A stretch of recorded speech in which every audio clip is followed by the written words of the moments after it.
if I want to hit this quota, and if I want to get past this quota, this is what I need to make. This is what that breaks down for surgeries. This is what it needs to do. That was one of my hardest accounts. That was really rude to me my first year. The day I gave her a Christmas card and just told her how much I appreciate her and I was thinking about her, our whole relationship switched. But you also have to understand, sometimes you pushing harder is making it actually worse for you. Welcome back to First Year in Medical Device Sales. I am your host, Jacob McLaughlin, and we are coming to you right before the holidays with a message that hopefully is going to be extremely helpful to everybody listening that is in medical device sales. And what I really wanted to talk about is navigating medical device sales during the holidays, during Thanksgiving, during Christmas, during New Year's, right? Because we had a podcast come out about Q4 and what you need to be doing then. But I also wanted to kind of touch base about my experience during a Thanksgiving, during a Christmas, during that time.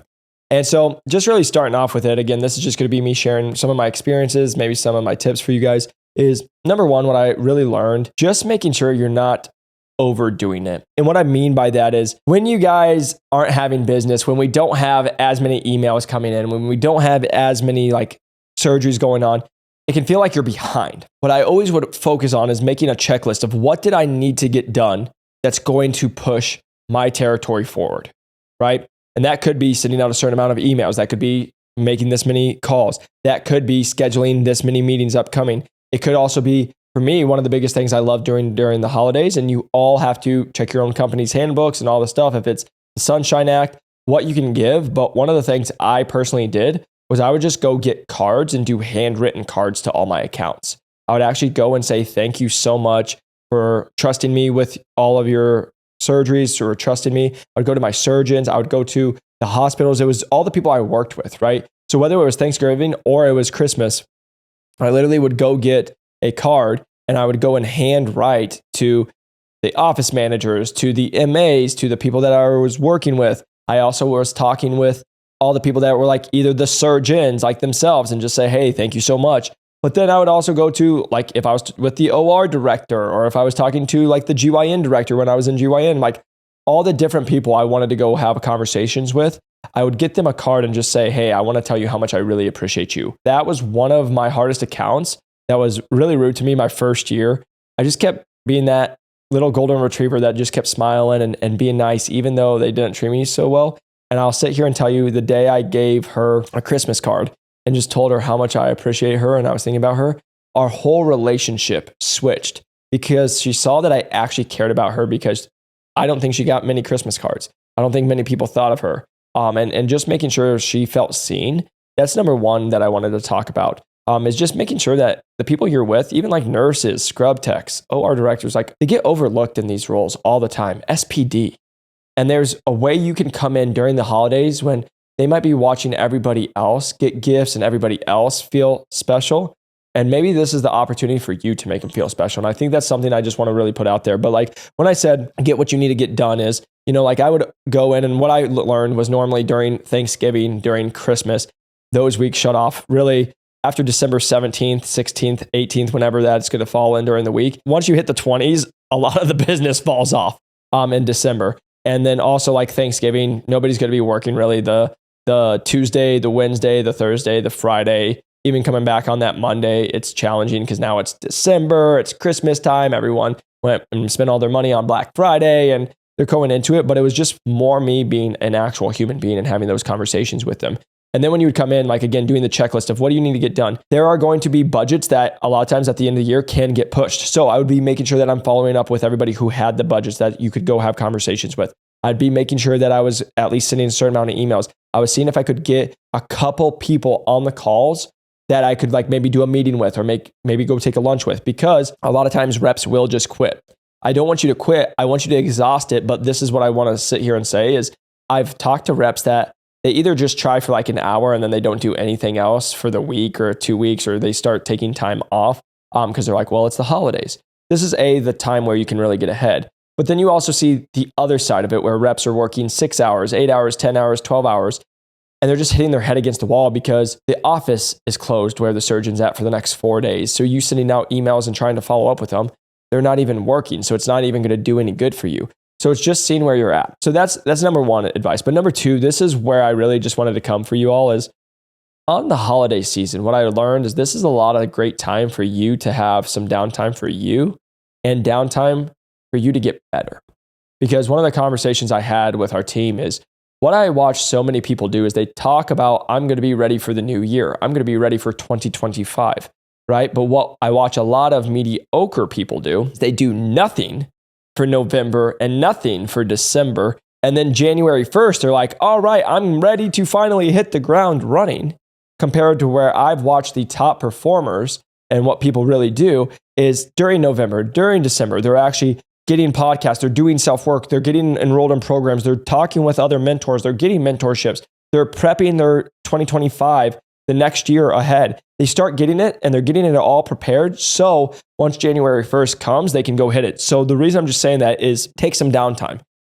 Like I imagine from you guys hearing it from me being like, hey, take some downtime. You'll be like, what the heck? But like I talked about when I was like in Italy, you need to build in time. And a lot of times, two things are going to happen during the holidays. It's going to be a mad push and you're going to be working a lot, but then there's going to be like the weird week where it's like you're not doing anything. There's nothing really to do, right? Just understand, guess what? In January, it's all going to come back.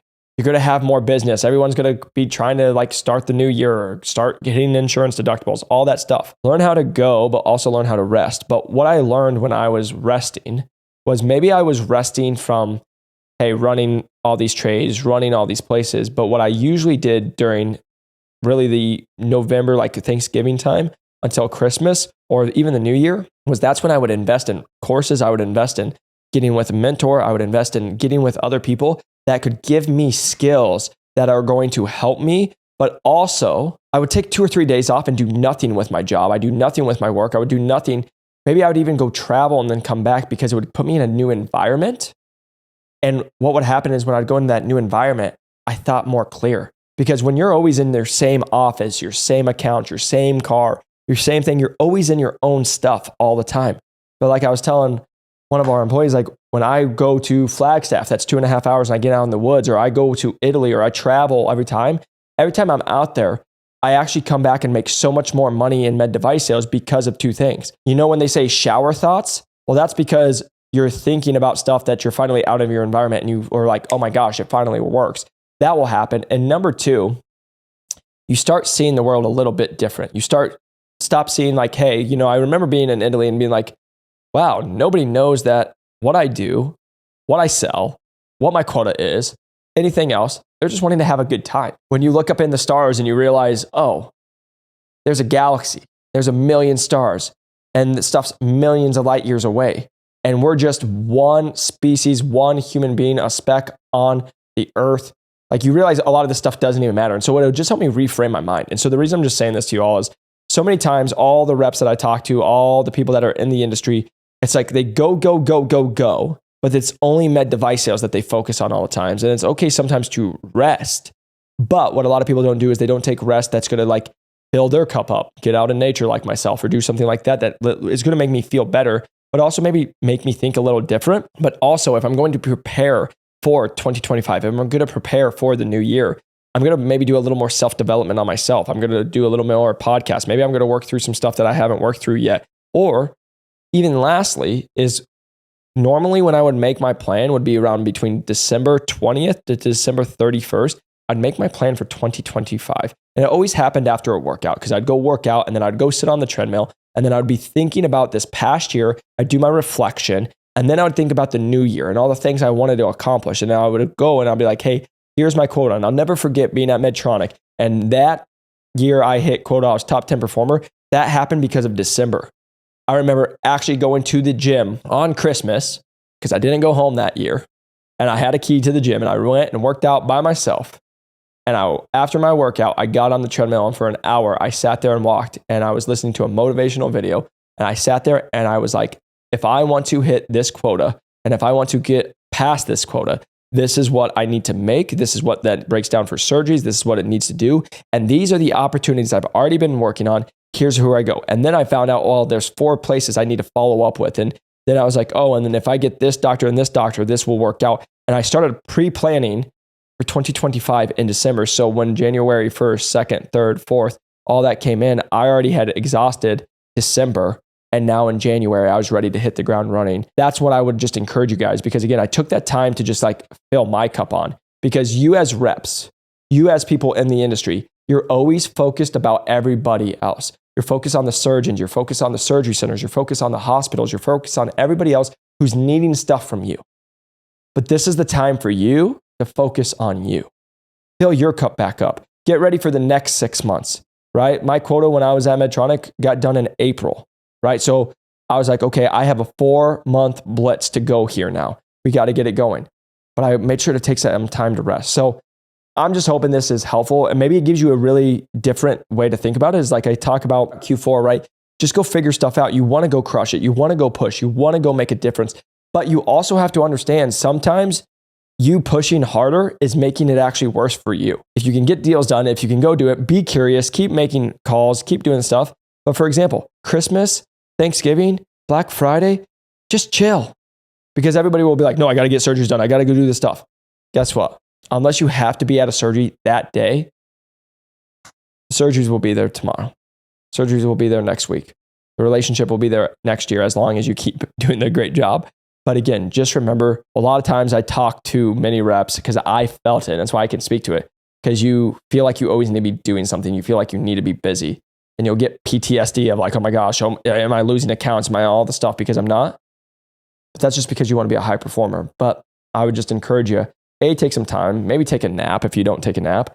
But then if you do need to work on it, do stuff that's going to fill your cup. Go to yoga, go work out, go do something that you really enjoy. Take yourself out on a date, whatever it is, and just get you back to you.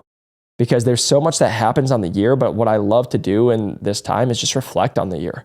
Reflect on every month. Reflect how much you've grown. You might not have been in med device sales 6 months ago, or you might have been in med device sales and this last year you've learned so much, you grew so much.